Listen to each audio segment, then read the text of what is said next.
Hello everyone అందరికీ welcome to our YouTube channel learn with Guru sir. ఈ వీడియోలో జాగ్రఫీలో సబ్ టాపిక్ అయిన general and physical geography MCQs part 3 చూద్దాము.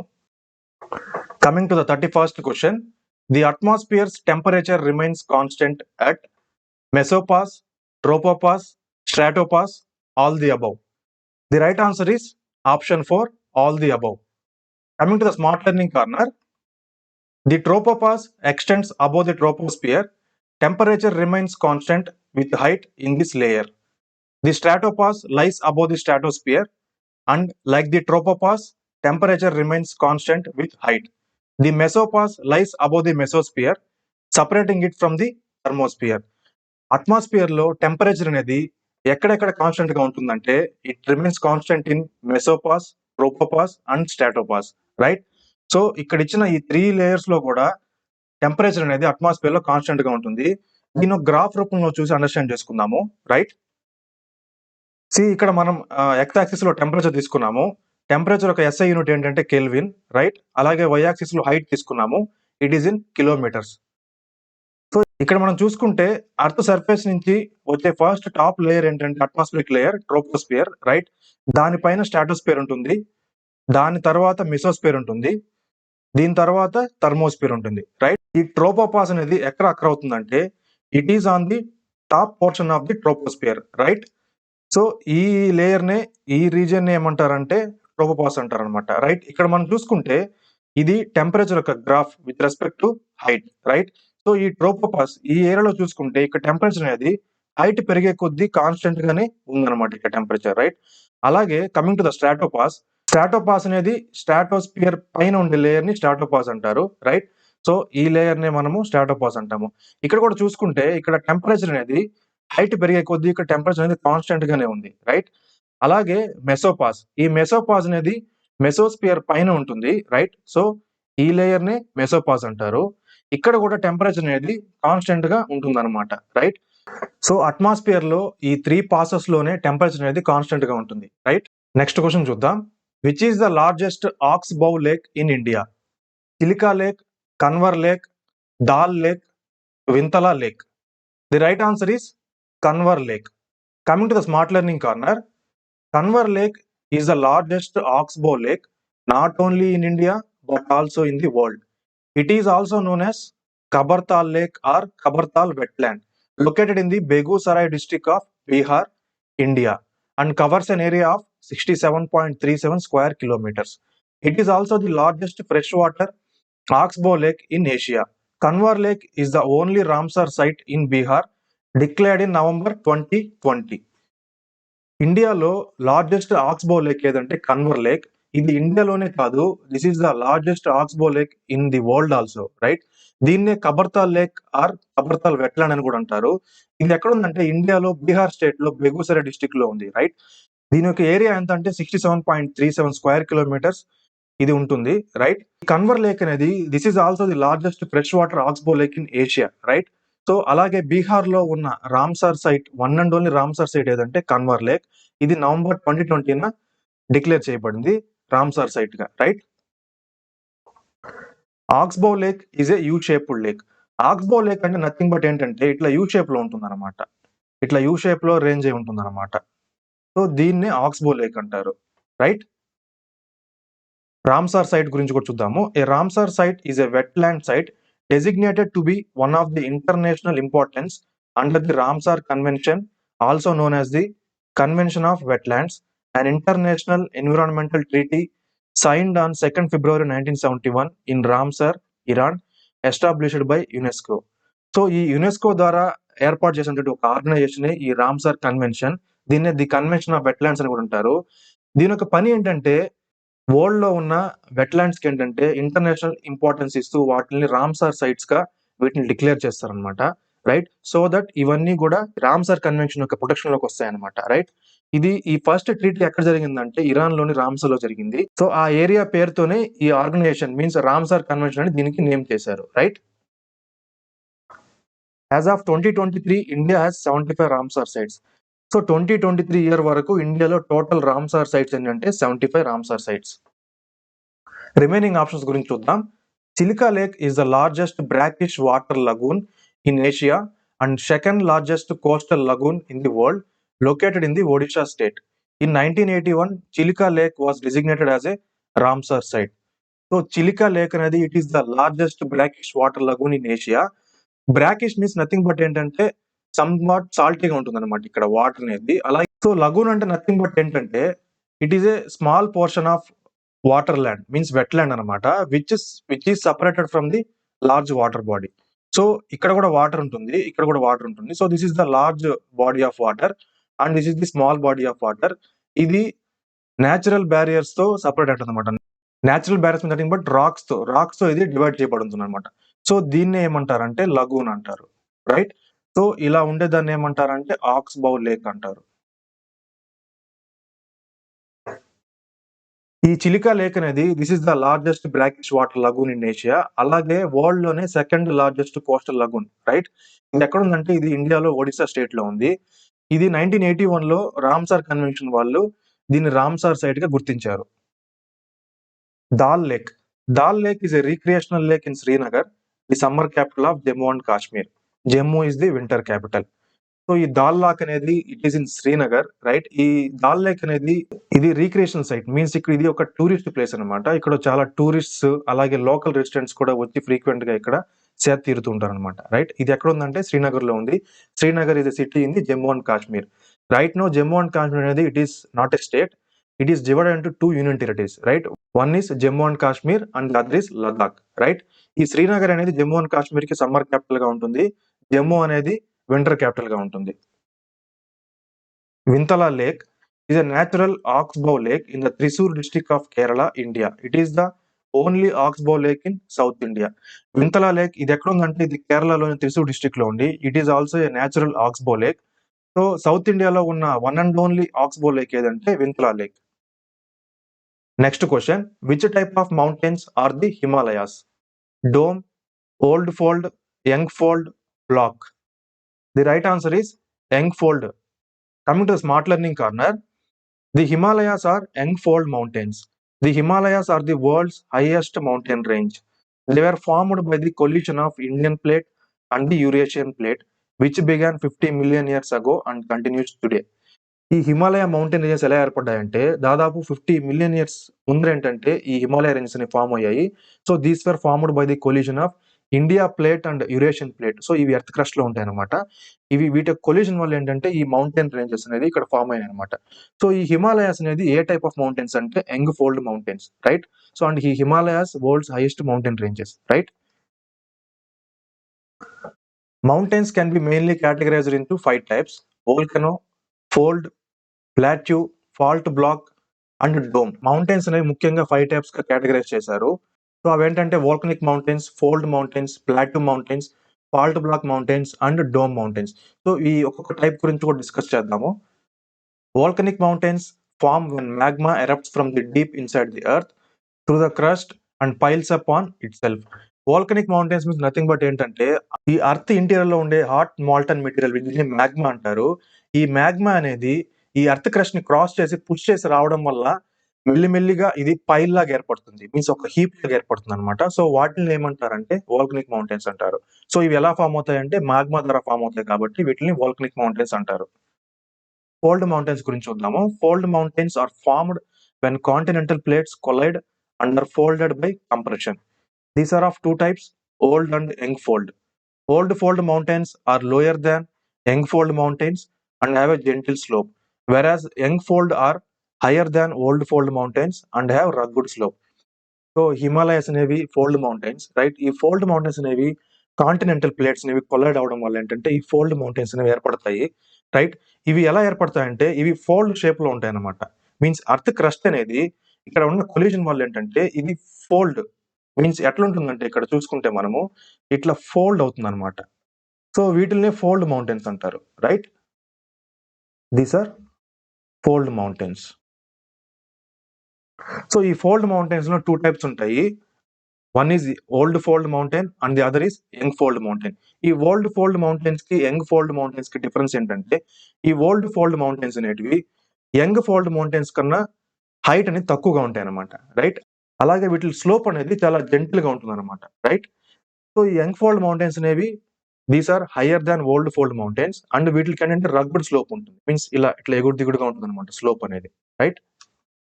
Plateau mountains are formed by erosion of a mountain or hill. ఈ plateau mountains అనేవి ఈ mountains erosion అవడం వల్ల, మీన్స్ విండ్ గాలుల వల్ల ఏంటంటే అక్కడ ఉన్న చిన్న చిన్న రాక్స్ పార్టికల్స్ గా ఇవి పడిపోయి అవి ఈ ప్లాటూ మౌంటైన్స్ లాగా ఫామ్ అవుతాయి అనమాట. ఈ ప్లాటూస్ ని ఏమంటారంటే టేబుల్ ల్యాండ్ అని కూడా అంటారు. Fault block mountains form when large blocks of earth crust breaks. ఈ ఫాల్ట్ బ్లాక్ మౌంటైన్స్ ఎలా ఫామ్ అవుతాయంటే ఎర్త్ క్రస్ట్ అనేది బ్రేక్ అవడం వల్ల, మీన్స్ అన్ఈవన్ బ్రేకింగ్ వల్ల ఏంటంటే లైక్ ఇక్కడ మనం చూసుకుంటే ఇక్కడ ఇట్లా వర్టికల్ పోర్షన్ లో, హారిజాంటల్ పోర్షన్ లో, అగైన్ వర్టికల్ పోర్షన్ లో ఇట్లా బ్లాక్స్ ఏర్పడతాయి అనమాట. సో వీటిల్ని బ్లాక్ మౌంటైన్స్ అంటారు, రైట్. సో ప్రీవియస్ పార్ట్ లో మనం ఇక్కడ క్వశ్చన్ డిస్కస్ చేసుకున్నాము. ఈ అప్పర్ పార్ట్ ఏమంటారంటే హార్స్ అంటారు, అలాగే ఈ లోయర్ పార్ట్ ఏమంటారంటే గ్రాబెన్ అంటారు, right. Dome mountains also known as laccoliths are formed when magma pushes up through the earth crust. So ఈ డోమ్ మౌంటైన్స్ అంటే నథింగ్ బట్ ఏంటంటే ఇవి కూడా అర్త్ ఇంటీరియర్ లో ఉండే మాగ్మా అనేది అర్త్ క్రస్ట్ ని పుష్ చేయడం వల్ల అప్వార్డ్స్ కి ఇవి ఏర్పడతాయి అనమాట. ఇవి ఎలా ఉంటాయంటే నథింగ్ బట్ డోమ్ షేప్ లో ఉంటాయి అనమాట. సో దట్స్ వై వీటికి ఏమంటే డోమ్ మౌంటైన్స్ అని పేరు పెట్టారు. Next question, where do most of the weather phenomena occur in? Thermosphere, troposphere, mesosphere, stratosphere. The right answer is troposphere. Coming to the smart learning corner, all weather related phenomena such as formation of clouds, rain, fog, winds and storm takes place in troposphere, the lowest layer of Earth's atmosphere. The troposphere extends from the surface up to about 12 kilometers in altitude, right? So earth crust నుంచి, means earth surface నుంచి ఉన్న top most atmospheric layer ఏదంటే troposphere, right. So ఈ layer లోనే మనము all weather conditions అని observe చేస్తాము. Means like ఏంటంటే క్లౌడ్స్, మేఘాలు ఇక్కడ ఫామ్ అవుతాయి, అలాగే రెయిన్ కూడా కనిపిస్తుంది, ఫాగ్ మంచు కానీ, స్నో కానీ, అలాగే విండ్స్ కూడా ఇక్కడ ఫ్లో అవుతూ ఉంటాయి, అలాగే స్టామ్స్ మీన్స్ తుఫాన్లు. సో ఇవన్నీ కూడా మనకు ఈ లేయర్ వరకే ఈ ఆల్ వెదర్ కండిషన్స్ అనేవి ఇక్కడ మనం అబ్జర్వ్ చేయగలుగుతాము, రైట్. ఈ ట్రోపోస్పియర్ అనేది ఎర్త్ సర్ఫేస్ నుంచి 12 కిలోమీటర్స్ అప్వార్డ్స్ వరకు ఉంటుంది. Next question, where is ozone layer present? Stratosphere, troposphere, mesosphere, ionosphere. The right answer is stratosphere. Coming to the smart learning corner, the ozone layer is located in the stratosphere, which is the layer of the atmosphere between the troposphere and the mesosphere. It is found between 15 kilometers and 30 kilometers above the earth. The ozone layer protects us from the sun's harmful ultraviolet radiation by absorbing most of the UV radiation.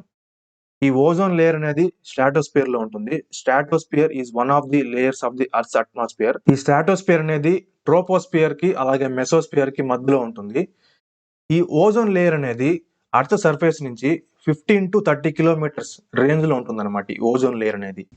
ఈ ozone layer వల్ల ఏంటంటే sun rays అనేవి earth కి touch అయ్యే ముందుగా ఏమంటే ఈ ozone layer ద్వారా అవి ఫిల్టర్ అయి వస్తాయి అనమాట. మీన్స్ సన్స్ రేస్ లో ఉండే అల్ట్రావైలెట్ రేడియేషన్స్ అన్నిటిని ఫిల్టర్ చేసి సన్ రేస్ ని అర్త్ కి పంపిస్తూ ఉంటుంది. Ozone is a gas that is naturally present in our atmosphere. The chemical formula for ozone is O3. ఈ ఓజోన్ అనేది it is nothing but a gas, it is presented in the ozone layer, right. ఈ chemical formula ఏంటంటే ozone కి O3. Next question, which of the following is the oldest fold mountain in India? Vindhya, Aravali, Rockies, Himalayas. The right answer is Aravali. Coming to the smart learning corner, the Aravali mountain ranges is the oldest fold mountain range in India. The highest mountain peak of Aravali range is Guru Shikhar, 1727 meters. ఇండియాలోనే oldest fold mountains ఏవంటే the Aravalli mountains, right. ఇందులో ఈ Aravalli mountain ranges లోనే highest mountain peak ఏంటంటే గురు Shikhar. So దీని యొక్క height ఎంత అంటే 1727 meters. రిమైనింగ్ ఆప్షన్స్ గురించి కూడా చూద్దాము. The Vindhyas are block mountains located in the central western part of India. So ఈ వింధ్యాస్ అనేవి these are type of block mountains. ఇవి ఎక్కడ ఉంటాయంటే ఇండియాలో సెంట్రల్ వెస్టర్న్ పార్ట్ లో ఉంటుంది. The Rocky mountains also known as the Rockies are the largest mountain ranges in North America. These are young fold mountains. ఈ Rocky mountains ని Rockies అంటారు. ఇవి ఎక్కడ ఉంటాయంటే these are the largest mountain ranges in the north అమెరికాలో ఉంటాయి, right. So ఇవి ఏ టైప్ ఆఫ్ మౌంటైన్స్ అంటే these are young fold type mountains. Himalayas గురించి కూడా చూద్దాము. The Himalayas is the highest mountain range in the world and has 9 out of 10 of the world's highest peaks, including Mount Everest. These are young fold mountains. The Himalayas are divided into three main ranges: the Himadri, known as Greater Himalayas, Himachal, known as Lesser Himalayas, and the Shivaliks, known as Outer Himalayas. So ఈ హిమాలయస్ అనేది world లోనే highest mountain ranges, right? World లో ఉన్న 10 highest mountain peaks లలో 9 peaks అనేవి ఇక్కడ హిమాలయస్ లోనే ఉంటాయి. అండ్ మనందరికీ తెలుసు Mount Everest is the world's highest peak, right? So ఈ హిమాలయస్ అనేవి these are type of young fold mountains. ఈ హిమాలయ రేంజెస్ అనేవి 3 రేంజెస్ గా డివైడ్ అయి ఉంటాయి, right? So the first one is Himadri. దీన్నే గ్రేటర్ హిమాలయస్ అంటారు. దాని కింద ఉండే రేంజ్ ఏంటంటే హిమాచల్ అంటారు. These are also known as lesser Himalayas అంటారు. దాని తర్వాత ఉండే రేంజ్ అంటే శివాలిక్స్, దీన్నే ఔటర్ హిమాలయస్ అంటారు, right? Next question, which of the following gas is abundantly found in atmosphere? Nitrogen, carbon dioxide, helium, hydrogen. The right answer is nitrogen. Coming to the smart learning corner, nitrogen is the most abundant gas in Earth's atmosphere, making up about 78% of the mass of the dry air. Oxygen is the second most abundant gas, making up about 21%. The remaining 1% is mostly argon, carbon dioxide and other gases. So earth atmosphere లో ఉన్న air లో ఏంటంటే nitrogen అనేది చాలా ఎక్కువ ఉంటుంది, right? ఇది దాదాపు అక్కడ ఉన్న ఎయిర్ లో 78% ఇది ఆక్యుపై చేసి ఉంటుంది. Next second most abundant gas ఏంటంటే అట్మాస్ఫియర్ లో ఆక్సిజన్, ఇది దాదాపు 21% ఇది ఆక్యుపై చేసి ఉంటుంది. అండ్ ది రిమైనింగ్ 1% అనేది argon, carbon dioxide, helium, other gas ఉంటాయి అన్నమాట. Next question, what is the name of a narrow strip of land that separates two continents or two large land masses? Canal, isthmus, channel, strait. The right answer is isthmus. Coming to the smart learning corner, an isthmus is a narrow strip of land that connects two larger land masses and separates two bodies of water. Example, Isthmus of Panama connects North America and South America and separates Atlantic and Pacific Ocean. ఇస్తమస్ అనేది nothing but ఏంటంటే ఒక narrow strip of land, means ఒక చిన్న narrow type ఉంటుంది అనమాట land అనేది. It connects larger land masses, means చెప్పాలంటే two large continents ని కనెక్ట్ చేసే ఒక ల్యాండ్, నారో ల్యాండ్ ఏమంటారంటే ఇస్తమస్ అంటారు, రైట్? సో ఫర్ ఎగ్జాంపుల్ ఇక్కడ తీసుకుంటే ఇక్కడ మనకు నార్త్ అమెరికా ఉంటుంది. ఈ నార్త్ అమెరికాకి ప్లస్ ఇక్కడ ఈ సౌత్ అమెరికాకి కలుపుతూ ఇక్కడ ఒక నారో స్ట్రిప్ ఆఫ్ ల్యాండ్ ఉంటుంది, రైట్? సో దీన్ని ఏమంటారంటే దీన్నే ఇస్తమస్ అంటారు, right? This is north America, this is south America. ఈ రెండు కాంటినెంట్స్ ని కలిపే నారో స్ట్రిప్ ఆఫ్ ల్యాండ్ ఏమంటారంటే ఇస్తమస్ అంటారు. అలాగే ఈ ఇస్తమస్ అనేది 2 ఓషన్స్ ని కూడా డివైడ్ చేస్తుంది అనమాట. ఈ ఇస్తమస్ ఏమంటారంటే ఇస్తమస్ ఆఫ్ పనామా అంటారు. రిమైనింగ్ ఆప్షన్స్ గురించి చూద్దాం. A canal is a man made waterway used to transport water for human uses like irrigation etcetera and provides a navigable route for boats and ships across the land. So canal అంటే nothing but ఏంటంటే it is artificial waterway. So ఇది man made, means so మనుషుల ద్వారా తయారు చేయబడుతుంది ఈ canal అనేది. ఈ కెనాల్ ద్వారా ఏంటంటే వాటర్ అనేది మనం ట్రాన్స్పోర్ట్ చేయొచ్చు అనమాట from one place to other place. So వీటిని ఇరిగేషన్ పర్పస్ కోసము లేదా వీటిని ఫిల్టర్ చేసుకొని డ్రింకింగ్ పర్పస్ కూడా వీటికి యూజ్ చేసుకోవచ్చు అనమాట, రైట్? సో ఫర్ ఎగ్జాంపుల్ ఇక్కడ మనము ఆంధ్రప్రదేశ్ లో తీసుకుంటే ఇక్కడ తిరుపతి డిస్ట్రిక్ట్ లో ఏంటంటే మనం చూడొచ్చు తెలుగు కెనాల్ అనేది ఫ్లో అవుతుంటుంది. ఇదేంటంటే ఆంధ్రప్రదేశ్ నుంచి తమిళనాడుకి వాటర్ ని ట్రాన్స్పోర్ట్ చేయడానికి ఈ కెనాల్ అనేది కట్టించారు. A strait is a narrow passage of water connecting two large water bodies like seas and oceans. Example, Park Strait. It connects Bay of Bengal and Indian Ocean and separates India and Sri Lanka. Strait అంటే nothing but ఏంటంటే it is a narrow passage of water connecting two large water bodies, right? So ఇక్కడ మనకు India దగ్గర తీసుకుంటే India and this is Sri Lanka. ఇక్కడ బే of Bengal ఉంటుంది, right? ఇక్కడ బే of Bengal ఉంటుంది, ఇక్కడ ఇండియన్ ఓషన్ ఉంటుంది. సో ఈ రెండు వాటర్ బాడీస్ ని కలిపే ఈ నారో ప్యాసేజ్ ఏమంటారంటే స్ట్రైట్స్ అంటారు. ఈ ఇక్కడున్న స్ట్రైట్ ఏమంటారంటే పాక్ స్ట్రైట్ అంటారు. అలాగే ఇది ఇండియాని శ్రీలంకని కూడా సపరేట్ చేస్తుంది, right? A channel is a wide strait or waterway between two land masses that lie close to each other. Example 10-degree channel. It separates the Andaman Islands and Nicobar Islands from each other in Bay of Bengal, right? So channel అనేది కూడా it is nothing but a strait అనమాట. కాకపోతే strait అంటే narrow passage ఉంటుంది, but channel అంటే ఏంటంటే it is a wide passage, means కొంచెం straight కన్నా పెద్దదిగా ఉంటుంది అనమాట. సో దీని ద్వారా ఏంటంటే టూ ల్యాండ్ మాసెస్, మీన్స్ దగ్గర ఉన్న టూ ల్యాండ్ ఏరియాస్ మధ్య ఉండే ఈ వైడ్ స్ట్రైట్ ని ఏమంటారంటే ఛానల్ అంటారు, రైట్? సో ఫర్ ఎగ్జాంపుల్ ఇక్కడ తీసుకుంటే మనకు అండమాన్ అండ్ నికోబార్ ఐలాండ్స్ ఏంటంటే వీటి మధ్య పాస్ అయ్యే ఒక వాటర్ బాడీని ఏమంటారంటే ఛానల్ అంటారు. దీన్ని 10 డిగ్రీ ఛానల్ అంటారు. Next question, Appleton layer is part of ionosphere, stratosphere, mesosphere, troposphere. The right answer is ionosphere. Coming to the smart learning corner, Appleton layer, also known as F2 layer, is part of ionosphere. It is the uppermost layer of the ionosphere. It is from 90 to 600 miles from the sea level. It contains the highest concentration of free electrons and is most useful for long range radio transmission. Ionosphere లో ఉండే upper most layer ఏమంటారంటే యాపిల్టన్ layer అంటారు. ఈ యాపిల్టన్ layer ని F2 layer అంటారు. ఈ layer లో ఏంటంటే అత్యధికంగా ఫ్రీ ఎలక్ట్రాన్స్ అనేవి ఇక్కడ మూవ్ అవుతూ ఉంటాయి అనమాట. సో వీటి ద్వారా ఏంటంటే long range radio transmission means long range communications అనేవి జరగడానికి హెల్ప్ అవుతుంది అనమాట. Next question, which of the following is not correctly matched. ఇక్కడ ఏంటంటే ఇవన్నీ ల్యాండ్ ఫామ్స్ ఇచ్చున్నారు, రైట్? ఇక్కడ ఏంటంటే ఈ ల్యాండ్ ఫామ్స్ వేటి ద్వారా ఫామ్ అవుతాయని ఇక్కడ ఇచ్చున్నారు. Zeugen wind, inselberg glacier, canyon river, moraine river. So ఇక్కడ ఇచ్చిన మ్యాచెస్ లో ఏ మ్యాచ్ అనేది రాంగ్ గా మ్యాచ్ చేయబడింది, right? The right option is option 2, inselberg glacier. So this is not correctly matched. Coming to the smart learning corner, inselberg is formed by wind, not glacier. An Inselberg is an isolated rock, hill or small mountain that rises abruptly from a gently sloping surrounding plain. Inselbergs are also known as monadnocks. So inselbergs అనేవి wind వల్ల form అవుతాయి, right? Glacier వల్ల form కావు. ఈ inselbergs ఏంటంటే these are isolated rocks means ఒక individual rocks లాగా ఉంటాయి అనమాట. ఈ స్మాల్ మౌంటైన్స్ మీద ఏంటంటే చిన్న చిన్న రాక్స్ అనేవి ఐసోలేటెడ్ గా ఉంటాయి, మీన్స్ విడివిడిగా ఇండివిజువల్ గా ఉంటాయి అనమాట. సో వాటిని ఏమంటారంటే ఇన్సెల్బర్గ్స్ అంటారు. ఇవి విండ్ ఎరోషన్ వల్ల ఫామ్ అవుతాయి, రైట్? సో ఈ ఇన్సెల్బర్గ్స్ ని ఏమంటారంటే మోనాడ్ నాక్స్ అని కూడా అంటారు. రిమైనింగ్ ఆప్షన్స్ గురించి కూడా చూద్దాము. Zeugen are table shaped land forms created by wind erosion. ఈ జ్యూగెన్ అనేది it is also type of land form. ఇది ఎలా ఉంటుందంటే టేబుల్ షేప్ లో ఉంటుంది. ఇది దేనివల్ల జరుగుతుందంటే విండ్ ఎరోషన్ వల్ల జరుగుతుంది. A canyon is a deep, steep-walled valley cut by a river through resistant rock. So canyon means already previous లో చెప్పుకున్నాము. కెనియాన్ మీన్స్ నథింగ్ బట్ ఏంటంటే టాల్ వెర్టికల్ క్లిఫ్స్ మధ్యలో వాటర్ ఫామ్ అవుతుంది అనమాట. సో దీన్ని ఏమంటారంటే కెనియాన్ అంటారు.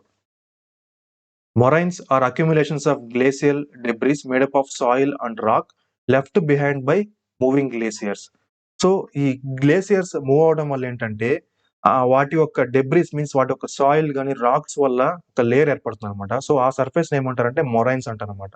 సో ఈ మొరైన్స్ ఎలా ఏర్పడతాయంటే these are formed by glacial debris, right? Glacier means nothing but ఏంటంటే లార్జ్ బాడీ ఆఫ్ ఐస్ అనమాట. మీన్స్ పెద్ద ఐస్ రాక్స్ ఉంటాయి అనమాట. సో ఇవి ఏంటంటే సర్ఫేస్ మీద మూవ్ అవుతూ ఉంటాయి అనమాట, రైట్? ఈ మూవ్ అవుతూ ఉండడం వల్ల ఏంటంటే వీటి యొక్క డెబ్రిస్ ఏమంటే సాయిల్ కానీ రాక్ కానీ ఏంటంటే అదొక సర్ఫేస్ లాగా ఏర్పడుతుంది అనమాట. సో వాటిని మొరైన్స్ అంటారు. నెక్స్ట్ క్వశ్చన్ చూద్దాం. Which district of Andhra Pradesh has the longest Coast line? Chittoor, west Godavari, Nellore, Srikakulam. The right answer is Srikakulam. Coming to the smart learning corner, Srikakulam has the longest Coast line in Andhra Pradesh at 193 kilometres.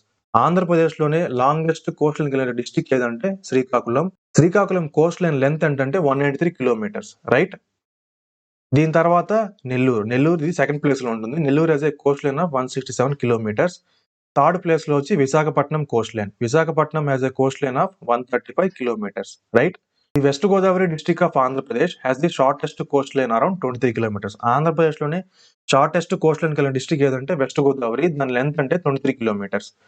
Andhra Pradesh has a 974 kilometre Coast line that stretches from Ichchapuram in Srikakulam district to Tada in Nellore district. The coast of Andhra Pradesh and Tamil Nadu is called the Coromandel coast.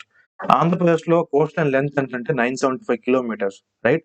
ఇది ఎక్కడి నుంచి start అవుతుందంటే Srikakulam district లో ఇచ్చాపురం నుంచి start అయ్యి నెల్లూరులో తడా district వరకు expand అయి ఉంటుంది. ఈ ఆంధ్రప్రదేశ్ స్టేట్ అలాగే తమిళనాడు స్టేట్ యొక్క కోస్ట్ లైన్ ని రెండింటిని కలిపి ఏమంటారంటే కోరమాండల్ కోస్ట్ అంటారు. Andhra Pradesh has a third longest Coast line in India after Gujarat and Tamil Nadu. There are 9 districts in Andhra Pradesh that has coastline, namely Srikakulam, Vijayanagaram, Visakhapatnam, East Godavari, West Godavari, Guntur, Krishna, Prakasam, SPSR, Nellore. ఇండియాలోనే third longest Coast line కలిగిన state ఏదంటే Andhra Pradesh. First longest Coast line state ఏదంటే గుజరాత్, దాని తర్వాత second longest Coast line state ఏదంటే Tamil Nadu, right. Third వచ్చి ఆంధ్రప్రదేశ్. ఆంధ్రప్రదేశ్లో ఈ Coast line total 9 districts touch అవుతూ వస్తుంటుంది అనమాట. ఈ డిస్ట్రిక్ట్స్ గురించి కూడా ఇచ్చున్నాం ఇక్కడ. శ్రీకాకుళం, విజయనగరం, విశాఖపట్నం, ఈస్ట్ గోదావరి, వెస్ట్ గోదావరి, అలాగే గుంటూరు, కృష్ణా, ప్రకాశం అండ్ ఎస్పీఎస్ఆర్ నెల్లూరు కూడా, right. Coming to the next question, the river with highest tidal bore in India is Godavari, Kaveri, Ganga, Hooghly. The right answer is Hooghly. Coming to the smart learning corner, the Hooghly River in West Bengal, India has the highest tidal bore in India. The Hooghly River's tidal bore is also known as the Ban. So ఇండియాలోనే highest టైడల్ bore కలిగినటువంటి river ఏదంటే Hooghly river. It is located in west Bengal in India, right. ఈ Hooghly river ఒక టైడల్ bore ఏమంటారంటే the బాన్ అని కూడా అంటారు. టైడల్ bore means nothing but ఏంటంటే వేవ్ లైక్ ఎఫెక్ట్ ఉంటుందన్నమాట. ఈ టైడ్స్ అనేవి ఒడ్డు చేరుకునేటప్పుడు ఏంటంటే ఇవి వేవ్ టైప్ లో ఉంటాయి అనమాట. సో ఈ వేవ్ టైప్ ఎఫెక్ట్ ని ఏమిటంటారంటే టైడల్ బోర్స్ అంటారు అనమాట. ఇండియాలోనే హైయెస్ట్ టైడల్ బోర్ కలిగినటువంటి రివర్ ఏదంటే Hooghly river. Next question, El Nino is the one that causes the plankton to decrease in appearance of cold current in Indian coast, warm current in Indian coast, cold current in Peru coast, warm current in the Peru coast. The right answer is warm current in Peru coast. Coming to the smart learning corner, El Nino is a warm ocean current that periodically develops along the coast of Peru. It replaces the cold Peruvian current, which normally flows along the coast and usually occurs every 2 to 5 years. It is a natural climate pattern that involves a warming of the ocean surface temperatures in the central and eastern tropical Pacific Ocean.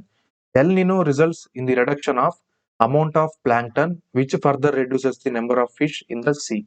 The presence of El Nino leads to below average monsoon rainfall in India. ఈ El Nino అనేది it is nothing but A condition or phenomena. ఏంటంటే Peru Coast లో ఈ warm currents form అవడం వల్ల ఈ El Nino condition అనేది form అవుతుంది. ఈ వార్మ్ కరెంట్స్ అనేది ఓషన్ యొక్క వాటర్ సర్ఫేస్ లో ఫామ్ అవుతాయి, రైట్. ఇవేంటంటే కోల్డ్ పెరువియన్ కరెంట్స్ ని రీప్లేస్ చేస్తూ ఈ వార్మ్ కరెంట్స్ అనేవి పెరు కోస్ట్ లో ఫామ్ అవుతాయి. ఇవి ఎవ్రీ 2 to 5 years ఈ ఫామ్ అవుతాయి అనమాట. ఈ ఎల్ నినో ఫినామినా రావడం వల్ల ఏంటంటే ఓషన్ లో ఉండే ప్లాంక్టన్ మీన్స్ నథింగ్ బట్ ఏంటంటే small living organisms. So fishes ఏంటంటే ఈ స్మాల్ లివింగ్ ఆర్గానిజమ్స్ తింటూ బతుకుతాయి అనమాట, రైట్. సో ఈ వాటర్ సర్ఫేస్ అనేది వామ్ అవడం వల్ల మీన్స్ హీట్ అవ్వడం వల్ల ఏంటంటే అక్కడున్న ఈ స్మాల్ లివింగ్ ఆర్గానిజమ్స్ చనిపోతాయి అనమాట. ఇవి చనిపోవడం వల్ల ఏమవుతుందంటే ఫిషెస్ యొక్క ఫీడింగ్ తగ్గిపోయి ఫిషెస్ కూడా ఏంటంటే చనిపోతాయి అనమాట. మీన్స్ ఆహారం లేక, ఫుడ్ లేక. ఈ ఎల్ నినో అక్కడ అవడం వల్ల ఏంటంటే ఇండియాలో బిలో యావరేజ్ మాన్సూన్ రెయిన్ఫాల్ అనేది చూస్తాము. Next question, Nubra river is a tributary of Ganges, Shyok, Indus, Yamuna. The right answer is Shyok. Coming to smart learning corner, the Nubra river is a tributary of the Shyok river, which is a tributary of the Indus river. The Nubra river originates from the Siachen glacier, the world's second longest non-polar glacier. The Siachen glacier is located north of the Nubra valley. ఈ Nubra river అనేది Shyok river యొక్క tributary means ఉపనది, right. ఈ Shyok river అనేది it is a tributary of Indus river, right. ఈ Nubra river అనేది Siachen glacier నుంచి ఇది ఆరిజినేట్ అవుతుంది, మీన్స్ అక్కడి నుంచి పుడుతుంది ఈ నుబ్రా రివర్ అనేది. అండ్ ఆల్సో సియాచిన్ గ్లాసియర్ అనేది world's second longest non polar glacier, right. ఈ సియాచిన్ గ్లాసియర్ యొక్క లొకేషన్ ఎక్కడంటే it is north to the Nubra valley. Remaining options గురించి కూడా చూద్దాము. The Ganges river is a sacred river in Hinduism and the largest river in India. It originates in the Himalayan mountains and flows into the Bay of Bengal. It is also known as the Ganga. Ganges ante it is a Greek word, right? దాని యొక్క Sanskrit word ఏంటంటే గంగా. ఈ Ganga river అనేది Hinduism లో ఏంటంటే ఒక పవిత్రమైన river గా భావిస్తారు అనమాట, రైట్. అలాగే ఇది ఒక లార్జెస్ట్ రివర్ ఇన్ ఇండియా. ఇది హిమాలయన్ మౌంటైన్స్ నుంచి ఆరిజినేట్ అవుతుంది, మీన్స్ అక్కడి నుంచి పుట్టి బే ఆఫ్ బెంగాల్ లో వచ్చి కలుస్తుంది అనమాట ఈ Ganga river, right. The Indus River is a trans-Himalayan river that originates in Tibet and flows through northern India and Pakistan to the Arabian Sea. The Indus main tributaries are Jhelum, Chenab, Ravi, Beas and Satluj rivers. These rivers give the region between Pakistan and India the name Punjab, which means 5 rivers. ఈ Indus river అనేది it is a trans Himalayan river, right. ఇది ఎక్కడ originate అవుతుందంటే it originates in Tibet. అక్కడ originate అయ్యి northern India మీదుగా వచ్చి తర్వాత పాకిస్తాన్ త్రూ ఏంటంటే ఇది అరేబియన్ సీలో కలిసిపోతుంది అనమాట, రైట్? సో ఈ ఇండస్ రివర్ యొక్క మెయిన్ ట్రిబ్యూటరీస్ మీన్స్ మెయిన్ ఉపనదులు ఏమంటే Jhelum, Chenab, Ravi, bees and Sutlej reverse, right? So ఈ 5 రివర్స్ అనేది ఈ పాకిస్తాన్ అలాగే ఇండియన్ రీజన్ మధ్యలో ఇక్కడ పాస్ అవుతాయి అనమాట. సో దట్స్ వై ఏంటంటే ఈ రీజన్ ని పంజాబ్ అంటారు. పంజాబ్ మీన్స్ నథింగ్ బట్ ఏంటంటే 5 reverse, right? The Yamuna River is a major tributary of the Ganges River. It originates in the Great Himalayas and flows through the states of Uttarakhand, Himachal Pradesh, Haryana, Delhi, and Uttar Pradesh before meeting with Ganga. The Taj Mahal, one of the world's 7 wonders, is located on the banks of Yamuna River. ఈ Yamuna river అనేది it is a tributary of Ganges river. ఇది గంగా నది ఒక ఉపనది. ఇది great Himalayas నుంచి originate అయ్యి ఉత్తరాఖండ్, హిమాచల్ ప్రదేశ్, హర్యానా, ఢిల్లీ, ఉత్తరప్రదేశ్ వీటి మీద వచ్చి గంగా రివర్ లో కలిసిపోతుంది అనమాట. వరల్డ్ లో 7 వండర్ అయినటువంటి తాజ్ మహల్ అనేది ఈ యమునా రివర్ యొక్క ఒడ్డున అనేది ఇది లొకేట్ అయింది. Coming to the last question of this part, due to which among the following tides occur in the oceans and seas? Gravitation pull of the sun, gravitational pull of the moon, centrifugal force of the earth. Options: only 1, only 2, both 1 and 2, 1, 2 and 3. The right option is option 4, 1, 2 and 3. Coming to the smart learning corner, tides in the oceans and seas are caused by the gravitational pull of moon and sun on the earth and centrifugal force of the earth. Oceans లో అలాగే Cs లో tides means అలలు అనేవి వేటి వల్ల form అవుతాయంటే gravitation pull of the moon అలాగే gravitation pull of the sun. So ఈ రెండిటి గ్రావిటేషన్ పుల్ వల్ల అలాగే centrifugal force of the earth. Centrifugal force means nothing but ఏంటంటే ఎనీ ఆబ్జెక్ట్ సర్క్యులర్ మోషన్ లో మూవ్ అయినప్పుడు ఏంటంటే అక్కడ కలిగే అవుట్వర్డ్ ఫోర్స్ ఏమంటారంటే సెంట్రిఫ్యూగల్ ఫోర్స్ అంటారనమాట. సో ఈ gravitation pull of the moon, gravitation pull of the sun అలాగే centrifugal force of the earth వీటి వల్లనే ఓషన్స్ లో గానీ సీస్ లో గానీ టైడ్స్ మీన్స్ అల్ల అనేవి ఏర్పడతాయి, right? A tide is a periodic rise and fall of ocean water levels. Tide means nothing but ఏంటంటే fall and rise of ocean water level. Spring tide గురించి చూద్దాము. These are the highest tides of the year and occur when the sun, moon and the earth are in a straight line. ఈ spring tides అనేవి these are the highest tides of the year, right? ఇవి ఎప్పుడు ఏర్పడతాయంటే sun అలాగే moon అలాగే earth. So let's say this is sun, this is moon and this one is earth. So ఇవి straight line లో align అయినప్పుడు మాత్రమే ఈ స్ప్రింగ్ టైడ్స్ అనేవి ఏర్పడతాయి. నీప్ టైడ్ గురించి చూద్దాము. Neap tide, these are the moderate tides that occur when the sun, moon and earth are the right angles to each other. ఈ నీప్ టైడ్స్ అనేవి మోడరేట్ టైడ్స్ మీన్స్ ఇవి స్ప్రింగ్ టైడ్స్ కన్నా తక్కువ ఉంటాయి అనమాట. వీటి హైట్ అనేటివి ఇవి ఏ కండిషన్ లో ఏర్పడతాయంటే let's say this is sun and this is earth and this one is moon, right? This is sun, this is earth and this one is moon. So ఇవి రైట్ యాంగిల్స్ లో ఏర్పడినప్పుడు, ఇక్కడ right angles means మనకు తెలుసు 90 degrees ఉంటుంది. ఈ right angles లో ఏర్పడినప్పుడు ఈ కండిషన్ ఏంటంటే ఈ నీప్ టైడ్స్ అనేవి ఓషన్స్ లో వస్తాయి అనమాట, right? The gravitational force of the sun is 274 meter per second square. Sun మీద గ్రావిటేషనల్ ఫోర్స్ ఎంతంటే 274 meter per second square. The gravitational force of the earth is 9.8 meter per second square. The gravitational force of the moon is 1.62 meter per second square. Moon యొక్క gravitational force ఎంతంటే 1.62 meter per second square. So this is the end of this part. So ఈ వీడియోకి పెట్టిన efforts అలాగే ఈ video కానీ మీకు నచ్చినట్లయితే ఈ వీడియోని తప్పకుండా లైక్ చేసి మీ ఫ్రెండ్స్కి షేర్ చేయండి. అండ్ ఇలాగే మరింత కంటెంట్ కోసం మన learn with Thiru sir YouTube ఛానల్ని సబ్స్క్రైబ్ చేయండి. పక్కనే ఉన్న బెల్ ఐకాన్ ట్యాప్ చేసి ఆల్ మీద సెట్ చేసుకోండి. సో దట్ మన ఛానల్ నుంచి వచ్చే ప్రతి వీడియో మీకు నోటిఫికేషన్ రూపంలో మిస్ కాకుండా వస్తుంది. And thank you, have a good day. So we will meet in the next video. Until then, take care. Bye bye. Jai Hind.